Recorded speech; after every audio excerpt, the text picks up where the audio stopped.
Hi everyone, Bill Rentschler in the 1011 Now streaming studio. It is Monday. Hope everyone's having a nice start to the week. A lot of us are a little bright-eyed and bushy-tailed, Josh, because we were up too late last night watching the Super Bowl plus overtime in the Super Bowl. I mean, it was basically five quarters. And so It everyone's, was. again, maybe they're struggling a little bit this morning. Without a doubt.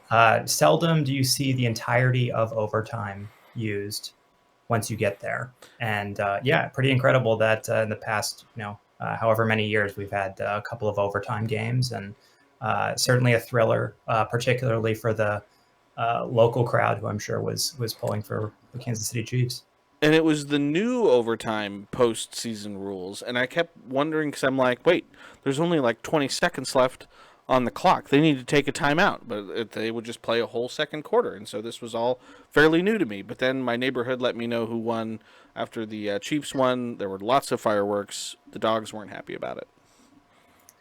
Yeah, it's amazing how many fireworks turn up after the fourth, and probably illegally throughout the year. But people like to celebrate in their own way, and you only win a Super Bowl every once in a while, unless you're the Unless Chiefs, you're the when Chiefs. winning pretty regularly. Yes, you are. 3 out of the last 5 years. But we're not here today to talk ad nauseum about the Chiefs or the Super Bowl. Again, we are here again to kind of help people watch out for some stuff. And again, you always have the timely segments. Today, no different, because we have Valentine's Day coming up this week. A lot of gentlemen, like myself, probably haven't done anything yet are going to do something last minute, and that does kind of leave you maybe a little bit more vulnerable to folks who are trying to take advantage of this situation. Painful to hear that, Bill. I hope that you have some plans in the works over the next 48 hours. Wednesday is, of course, Valentine's Day. There are a lot of ways that folks celebrate this holiday. Chocolates are typically involved, dinners typically involved, flowers might even be involved. But this is also high time, sadly, for what we refer to as romance scams at the Better Business Bureau. Typically, these relationships will start around the holidays because of perhaps the sentiment of being around family and friends, and wanting to start a new relationship.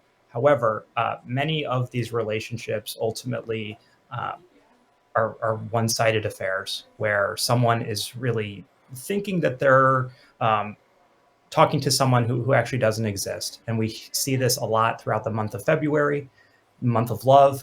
For many, it's also for the BBB, the month of scams, because we do see a lot of folks reporting, a variety of romance-related frauds. Typically, this involves, a compelling backstory, a full-fledged identity. Someone is tricked into falling for someone who doesn't exist, which we know as catfishing. But this is a huge issue. This is not a series of one-off situations. The FTC estimated that romance scams resulted in $1.3 billion in losses in 2022 and impacted some 70,000 people. Now, the median reported loss was $4,400, which is life altering enough. But when you factor in the psychological, the emotional devastation of that experience, this is a true tragedy that sadly has become something of an expectation in the month of February. Josh, those numbers are pretty staggering. Again, every time we talk, I'm always amazed by the numbers that you have. 1.3 billion in losses in 2022, 70,000 people, and we all think that we're not going to be that one person. And this doesn't necessarily have to start in the month of February. Again, this is why we're talking about it, because it is Valentine's Day, but this catfishing that you're talking about is something that can start any time of the year on some of these platforms, these dating platforms where you're not talking to who you think you're talking to.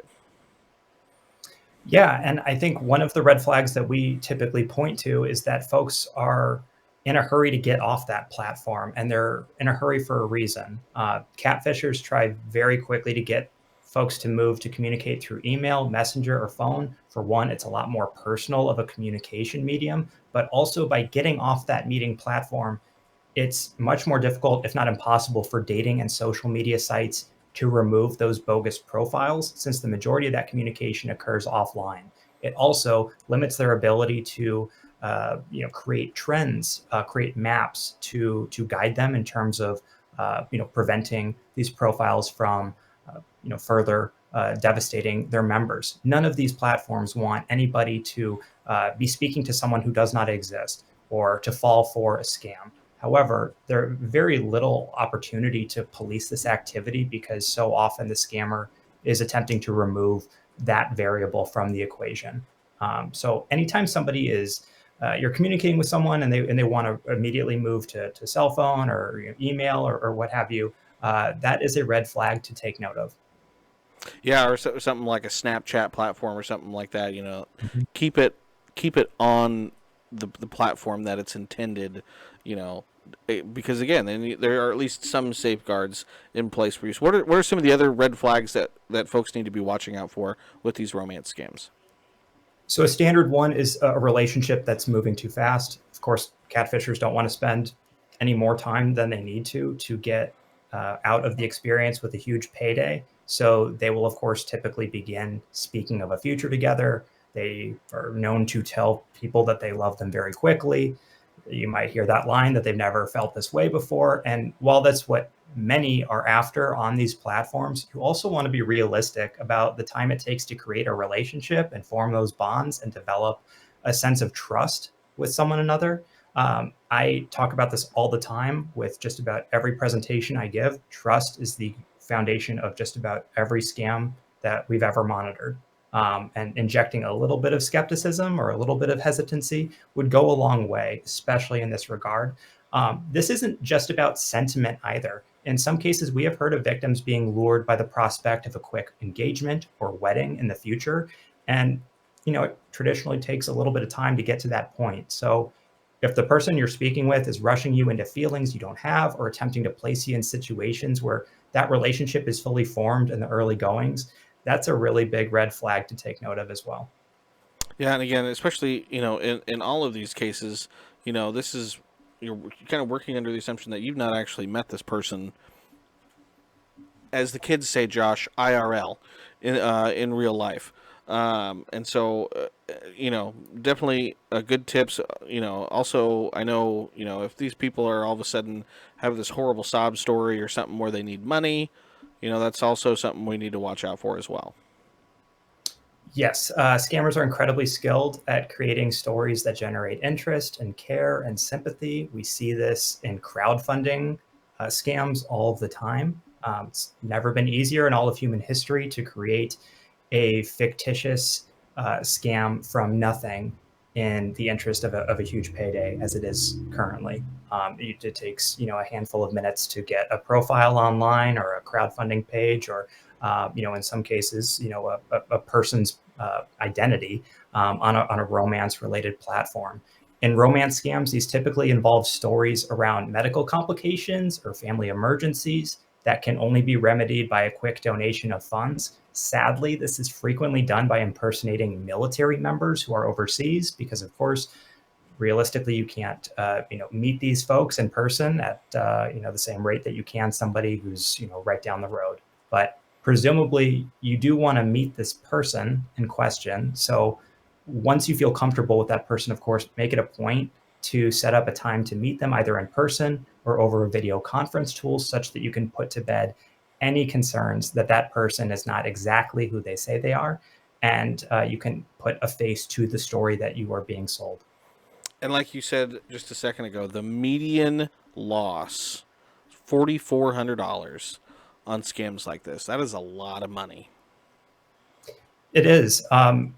Frankly, the reason why we attempt to steer clear of hard numbers is because they're so minimal when you consider how much scams and fraud in this country go unreported. I mean, there are studies that will tell you that some 80% of fraud in this country is unreported. So Mm. 1.3 billion in losses, huge figure. The reality is that the what is actually being incurred is considerably more, exponentially more than that, because this is, and especially with romance scams, where this is something that is incredibly personal, very difficult to move past in ways that, buying a counterfeit purse might take a little bit less time psychologically to get past than, feeling like you found your soulmate and that person not existing at all. So this is incredibly damaging. I think it's an absolute tragedy that this has become something of an expectation that is just understood. On a human level, I'd like to think we could all get past that. The only way we can is if we report these experiences, because that's the only way we're going to be able to protect anyone, is by knowing that this is occurring in the first place. Yeah, and again, all these platforms, there's a number of them out there nowadays. We hear a lot of really good stories coming from these platforms. People who have met, got married, started families, all that stuff, and we like to hear those stories. But unfortunately, again, with the good also comes the bad. So again, certainly want folks all year round. But again, like you said, February, the month of love, also the month of scams. This is something we want folks to watch out for. Without a doubt. And to that last point about it being important to report, we'd of course encourage you to go to bbb.org/scam tracker, report your experience. There is a reason why we can keep you anonymous on our platform. There's a reason why that decision was made. It's precisely for scams like this, where you don't want to be the face of the movement. You don't want somebody to show up and interview you about your experience, but you also want something good to come out of something so overwhelmingly negative. So I would encourage you to walk through that process. I know it is an incredibly sensitive matter, but this is the only way we can protect folks, is if education is brought into the sunlight. We talk about sunlight being the best deterrent. In this space, education is protection. Always good tips as always, Josh. Anything else you want to make sure you get in there before we let you go today? In the next 48 hours, you're going to see a whole lot of advertising on your social media timelines, from everything from jewelry stores to chocolates to florists. Make sure you are double and triple checking that URL and doing a little bit of research on that company. You don't want to be lost, not only out the experience of providing that gift to your partner, but also having been scammed in the first place. So again, do your due diligence. Just because you have a limited amount of time does not mean you should take any more shortcuts than absolutely necessary. So there's still a lot of time out there to get the perfect gift, and you want to make sure that you're working with a company that's deserving of your business. 100%, Josh. Thank you for your time. As always, appreciate you jumping in today. And again, I hope your Valentine's Day is smooth sailing. Same to you, Bill. All right. Thanks so much. Again, that is Josh Planos with the Better Business Bureau. Appreciate his time as always. Meet with him every Monday. And again, another good topic out there today. So again, just take care of yourself. Be careful. And again, appreciate everyone for tuning in and watching as always. Until next time, again, keep it tuned to 1011, both on air and online for all of your latest news, weather, and sports. Hope everyone has a nice Monday.